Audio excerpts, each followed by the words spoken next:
Hey, how's it going? A little bit of a rare camera facing me for once.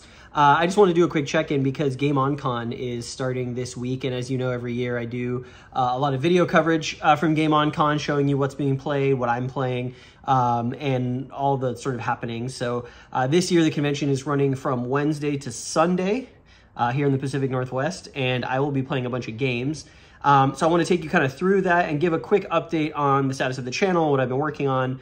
So let's start there. I have been playing through Fleury, 1794 from the Library of Napoleonic Battles. That one's, I should be wrapping up pretty soon, so you should see a playthrough of that appearing on the channel. I had an urge kind of in the around the holidays to get some TLNB on the table, and decided we would start chronologically from the earliest battle available. And eventually I hope to have every battle played in a playlist on the channel, which I think would be really cool. So we got that running. I don't know what I'm going to do after that, but I've got 3 tables set up in my other room that I will need to break down and find out, probably a 1-map game, something shorter.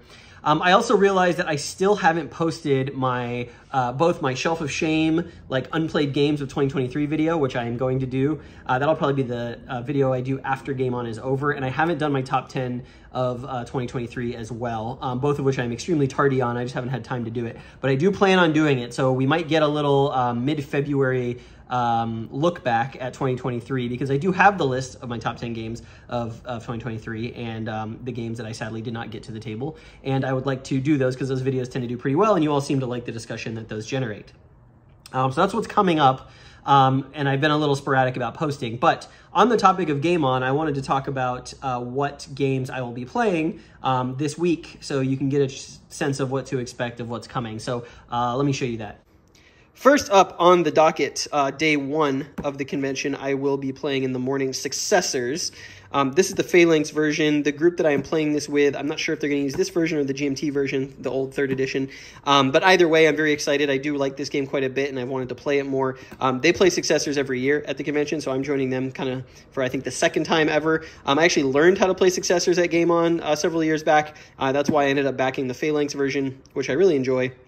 Although I did lose the usurper ring that comes with this somehow. Either I threw it out when I threw the box out or whatever. So if anyone has a usurper ring from this game that they don't want, I would gladly take it. Yeah, so playing Successors should be fun, should be a good time. That's going to kick everything off, and hopefully the players aren't too cutthroat with me. After that, on day 1, day 2, and day 3, I'm going to be playing Austerlitz 1805 Rising Eagles. We did play a scenario game to catch up on the rules on this because it had been a while since we had played this system. This is the Hexasim sort of regimental scale Napoleonics that they have been doing. It is quite a good system. I do enjoy what I have played of it so far. I have played Rising Eagles, I think, twice out of the system. I have yet to play any of the other ones, Quatre Bras, Ligny, and Waterloo. So we're going to be doing this one. It's a 2-mapper. You can see the map art is quite pretty. And we have played a couple of scenarios out of this one, both in the south and the north of the map. So I have a pretty good sense of how the game is going to flow in general, and I have some ideas about how to win. I'm going to be the coalition, who have a lot of units, but they're pretty low quality, and the French unit quality is quite high, so making use of my artillery is going to be extremely important.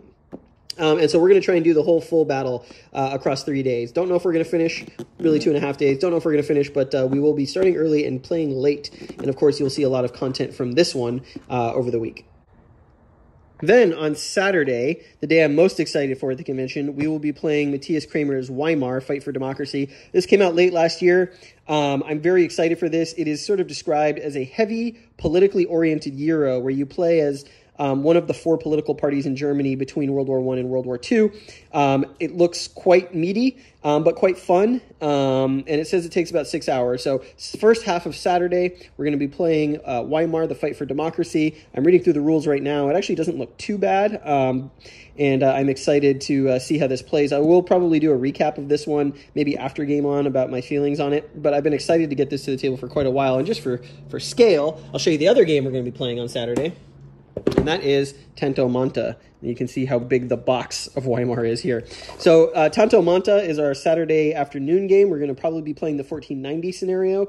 This comes after last weekend. I played the 1470 scenario. We only made it through 4 turns, and it took us about I'd say 10 or 11 hours, probably 10 hours to get through that. So it is a very substantial game. It takes a lot. It's a long game because every player's hand of cards is a lot larger than something in like Virgin Queen or Here I Stand, even though there are less players. The rules are pretty dense. There's a lot of small exceptions all over the place. So that's probably my least favorite part about it. I actually think the moment-to-moment gameplay of Tanto Manta, and based on my first play, is actually really good and more engaging than both Here I Stand and Virgin Queen. There's no religion subsystems, for example, that you have to wait on while two players resolve, so that's pretty nice. And there's just a lot of interesting interactions between the powers. The only downside is the rules chrome that's just kind of pops up small little things everywhere. The community on BGG has actually made a series of really good player aids that kind of detail a lot of that stuff, something I tried to do after reading the rules to teach it. And I think that is necessary, which is unfortunate that the rules and player aids couldn't be cleaned up. I think the biggest egregious component mishap is that the combat procedure, which is different, add some new things like cavalry charges and hitting on 4s on your d6s. There's no player aid for that, and it's annoying to have to refer to the rules all the time. There's a couple other things like that are annoying. But overall, I really like the game, and so we are going to be playing, I believe, with 3 new players plus myself. I believe I'll either be taking the Muslims or the French. I did play the French in the first game and enjoyed the way that they play. So this is going to be Saturday afternoon into Saturday evening late, Tanto Manta. And then hopefully I'll be able to get some sleep to move into Sunday's games. So Sunday morning, we will be playing Robotech Reconstruction. I played this at SD HistCon in November and really, really enjoyed it. It's basically a coin game set in the Robotech universe. I think it's actually really smart. It plays really quickly. There's some really interesting things with the way the activation system is here. So it's not like coin in that way. You actually play cards from a hand to determine activation order, which is kind of cool.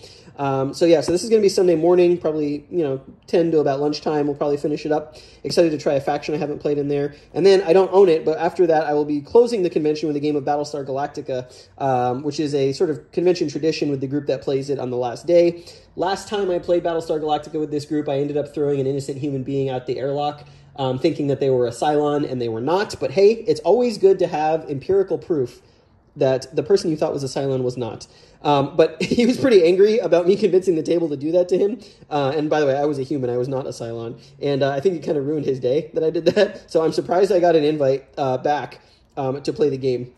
And so that is my convention plan. I do have a couple of ad hoc games that I'm going to bring in case I have downtime or something goes wrong. First is this little game that I got as a gift from my girlfriend called Sprawlopolis, which I played this weekend, and it's actually quite neat. So it is a cooperative city building game where the cards on one side have a victory points objective, and you deal 3 of these randomly, and then on the other side you've got the city tiles that you're then going to be building and placing next to one another like this, or you can overlap, whatnot. Takes about 10-15 minutes to play, but it's actually more than the sum of its parts, I feel like. It's a pretty simple game, but there's some interesting geometric matching that you're doing, and it's very variable given that you get different victory conditions every game. So I'm going to bring this as just like a quick downtime game if someone wants to play. It's called Sprawlopolis by the designers there. Really like the way this comes in sort of like a wallet folio. You can just like put it in your pocket and carry it around with you. And then the other game that just arrived actually this week that I'm going to bring in case there's a chance to get it to the table is Vijayanagara, Deccan Empires of Medieval India. This is the volume 1 in the Irregular Conflicts series, which I would say is coin light. They gave it a different name, but it's definitely a coin game. It is a 3-player game about, obviously, the medieval India in between these years. And I play tested it, actually, when it was still in development, and I really liked it. It plays very quickly, plays in about a couple hours. It's much simpler than most of the other coin games in terms of like the amount of actions you're taking and goals. They're a lot more straightforward. The artwork is great on this, the cards especially, and you can see some of the examples there. And it's just really good. So you've got basically an imperial power who's sort of like the government power, and they're kind of competing against the other 2 powers who are sort of, I guess you would call them religious and social insurgents, but not necessarily violently. And the government's trying to gain control of India, and the others are trying to like increase their influence in their sort of like Indian region. And then you've got sort of this non-player power, very similar to the Germanic tribes in Falling Sky, the Mongols, who are going to try and invade into India at various points in the game, and then once at the end, and that's going to challenge the imperial players' sort of victory conditions, which is kind of cool. It's really neat. There's a cool battle system with cavalry, simple to resolve, but like a little bit deeper than sort of the deterministic stuff that you see in other coin games. And overall, I like it a lot. And because it just came out, I expect we will probably see a lot of this at the convention. And if I get a chance to get a game in, I will be trying to do that. So that's what's coming for Game On. Obviously, I will do the walk around tours and show you everything that people are playing. I expect to see a lot of Downfall. I expect to see a lot of Tanto Manta. I expect to see a lot of Vijayanagara. And I expect to see a lot of stuff that has come out early this year. It's been a really bountiful first couple of months for games. So that's what's going on, and I'm looking forward to see you there. And yeah, I hope that I can get some sleep because by Sunday I'm going to be so mentally fried. Anyways, thanks for watching. Okay, a little sneak peek. It is technically day 0, the night before the convention starts, but you wouldn't know it based on what's going on in this room. Got some gaming already starting on Tuesday night, people setting stuff up.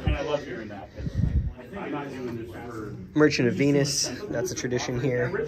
These are Merchant of Venus. These are for Red Strike, which there's a giant full campaign game with the designer Eve going to be happening all 5 days. You can see they've set up so many counters. The scope is epic. They use Denmark, Sweden, all of these units, and they've got a separate table over here for displays, air assets, air bases, so much stuff. The scope of this game is epic. I actually haven't seen it in person until now. They've got counter sheets that are still being punched. Here's sort of a strategic, or strategic map. Scandinavia there, Iceland, Greenland. I guess this is naval stuff, undetected. You know, looks like naval stuff. They've got more stuff set up over there. So you're gonna see a lot of this week. We got Steve Dole just setting up Arquebus over here. The Battle of Pavia from the Italian Wars. It's going to be pretty exciting. We've got folks from out of town, all the way from Canada, playing Shadows over Camelot. It's a classic. Huzzah. Who's the traitor? I just found out. Oh, it's probably John. Everyone points at everyone else like a John Woo movie. Oh, okay. Well, if I were the traitor, they would all be traitors. Yeah, it's good to be the king. Were I the traitor, they would be traitors. And then over here, we've got the swap meet tables already full. Someone who's at the convention is downsizing their games in a huge, huge way. So they've brought half their collection here. There's boxes and boxes. This is about half of what they're selling, and they're going to be bringing the other half tomorrow. And then we've got this teeny tiny corner over here for war games people have brought over.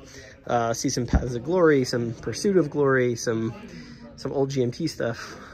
Some new stuff added since the last time I walked by. Blackbeard, some magazine games. So this is going to fill up tomorrow. I got to get my stuff in there that I'm selling. And then over here, we've got, looks like, what is this? We played, well, we didn't get that's the Pacific. We didn't get very far. So many counters. Look It at shows that. how much of a raise it is. So A World at War. It's tight. Here's Europe, World War II, the GMT magnum opus. They've been talking about World War II strategy and what history since I walked in tonight. And then finally here, in the process of setting up Austerlitz from Rising Eagle. Sorry about the glare, but here's the map, both maps. And then getting the French units all set up, and then we're going to set up. What's cool about the setup for this game is that a lot of the formations start hidden, so there's not a lot of counters on the map to begin with, and then as you come within visible range, you're going to flip over your dummy counters and your actual commander, and then you're going to lay out the units as the battle starts to get joined. So in the process of setting that up, I'm playing the Coalition, as I mentioned. And yeah, it's a little tour of Game On Day 0, the unofficial kickoff here on Tuesday night as people get their big stuff set up. Okay, coalition forces have been set up. I thought I would just give you a quick overview without revealing my plan to my opponent who's not here yet. He's going to come tomorrow. So the French markers you're seeing here are victory hexes. I'm trying to get the light out of the way. There's just a lot of overhead light here. So these are victory hexes that the French player owns at the beginning of the game. And then he's going to set up tomorrow when he starts because there's some setup rules. So we're basically, what's really interesting about this system, all of these Russian markers that you see that I have placed, these coalition Russian markers, belong to a specific formation in the game. So here's the Russian army. You'll notice that none of the Russian units, or Austrians for that matter, are on the map.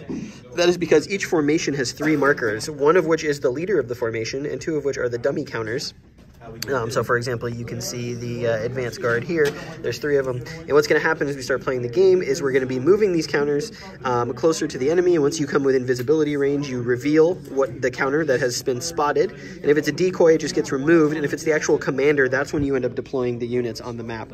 So this is my sort of deployment here for the beginning of the battle. We've got the left wing commanded by Buxhowden. Down here we've got the 1st, 2nd, and 3rd columns mixed in this area of the heights.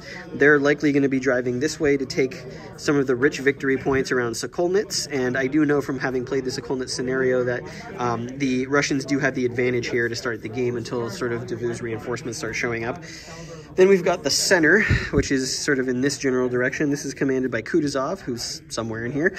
And then we have got elements of the right wing up here who are going to be driving towards the Santon, which is up here. It's a victory point location, and potentially try and cross this bridge and take these heights as well. But the French are probably going to put up a stiffer fight there. I've played this scenario as well, and the French unit quality is a lot better.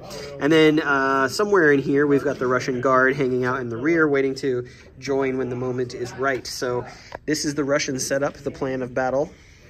And then we've also got these cards at the beginning of the game. Each side is going to go back and forth drafting one of these cards. So all 12 are given to each side, so 6 each. And then once per turn, you're allowed to play one of your 6 cards. And these have all sorts of different effects, rallying units, no surrender, so forth, making your fire combat better. When you play your card, you give it to your opponent, so they're going to have a chance to use it later in the game, which is a really neat system. So here we go. I guess this is me checking in before the Battle of Austerlitz gets started. I don't think I'm going to win. My unit quality and number of units, for that matter, are far worse than the French, but we're going to do our best. I've got some ideas, and yeah, I'll check in as we get going. So let's go. Game on.